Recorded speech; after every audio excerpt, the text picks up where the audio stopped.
Gracias por seguir con nosotros. Y en 5 minutos hablaremos con Andrés Hernández, director ejecutivo de Transparencia por Colombia, sobre la alerta que ha emitido este organismo por la concentración del poder en el ejecutivo del país. Gracias, señor Hernández, por acompañarnos. Y le pregunto, ¿alertan ustedes del aumento de poder del presidente de la República? ¿Cuáles son los argumentos que da la organización? Muy buenos días. Nosotros hemos hecho un análisis a lo largo de todo este año alrededor de cómo se ha comportado el Ejecutivo y es congruente con elementos que vemos en distintos países alrededor de haber aumentado un poder para poder atender de manera efectiva la pandemia, lo cual requiere mayor agilidad en el uso de recursos públicos y la discrecionalidad incluso para emitir normativa y regulación para atender esta situación. Sin embargo, vemos que hay otros elementos que hacen que este poder se concentre aún más. Y alrededor de esto vemos una creciente cercanía del Ejecutivo frente a las mayorías del Congreso, una pérdida de capacidad de los gobiernos descentralizados frente al gobierno central, actuaciones por parte del gobierno nacional que son cuestionadas en materia de libertad de expresión, de participación y acceso a la información. Y por último, una designación de cabezas de órganos de control que luego de los procesos de nominación terminan siendo personas muy cercanas al presidente de la República. Durante la gestión para atender la pandemia, el presidente Iván Duque ha declarado el estado de excepción de emergencia económica. ¿Qué poderes extraordinarios le da esta excepción?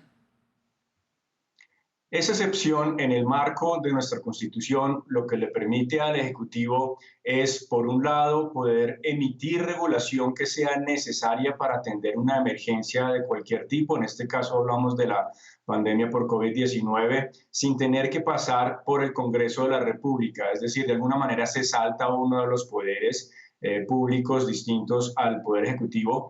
También le da la capacidad de contratar y ejecutar recursos públicos sin los controles tradicionales que puede tener el uso de recursos en cualquier escenario normal. Y de nuevo, esta situación hace parte de la normalidad que hemos visto o las tendencias que hemos visto en muchos países, pero al momento de ponerlas en una balanza frente a otras condiciones, vemos que esa concentración aumenta, la discrecionalidad del Ejecutivo aumenta y se pone en juego en detrimento otros poderes públicos y en particular la posibilidad de mantener un sistema de control estable e independiente. Señor Hernández, hace un momento usted nos hablaba del problema de la centralización. Con esta concentración de poder que Transparencia por Colombia está exponiendo, ¿cómo quedan las regiones del país si todas las decisiones están centralizadas? Nuestro diseño institucional es de un Estado, de un país que tiene una descentralización importante, es decir, tenemos un poder ejecutivo muy fuerte en condiciones normales que se ha hecho aún más fuerte en el marco de la pandemia y en los últimos meses, y los gobiernos descentralizados en este momento han tenido que atender una emergencia con toda la razón, lo cual le ha puesto mayor peso y mayor necesidad de trabajo y hace más difícil que mantenga un equilibrio frente a las decisiones del gobierno central.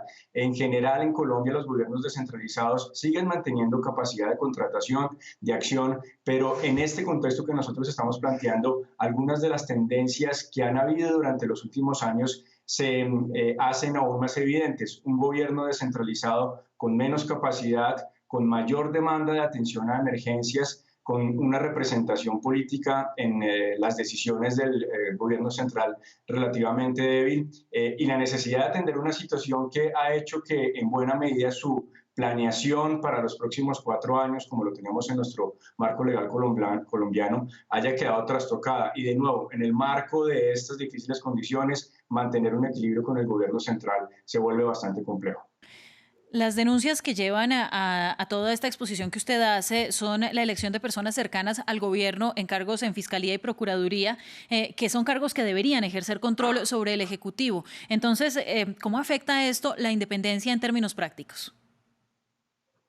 Ese es otro de los elementos sobre los cuales estamos llamando la atención. Y de nuevo, nosotros venimos analizando todas estas situaciones a lo largo de los últimos meses y la alerta está porque hoy en día se configuran todos estos elementos a los cuales se suman lo que usted acaba de mencionar. La realidad que tenemos hoy en día es que la Fiscalía General de la Nación la Defensoría del Pueblo, la Procuraduría General de la Nación a partir de enero del próximo año van a estar lideradas por personas muy cercanas al presidente de la República. Esto genera un riesgo y un cuestionamiento en la independencia que estas personas pueden tener frente a decisiones, investigaciones, sanciones que eventualmente tuvieran que tomar hacia equipo, gabinete y en general el Poder Ejecutivo, que por supuesto está controlado por el presidente Iván Duque, y por lo tanto estamos en una situación de nuevo en que el control se debilita y la discrecionalidad aumenta, lo cual nos genera alertas frente a riesgos de corrupción en nuestro país.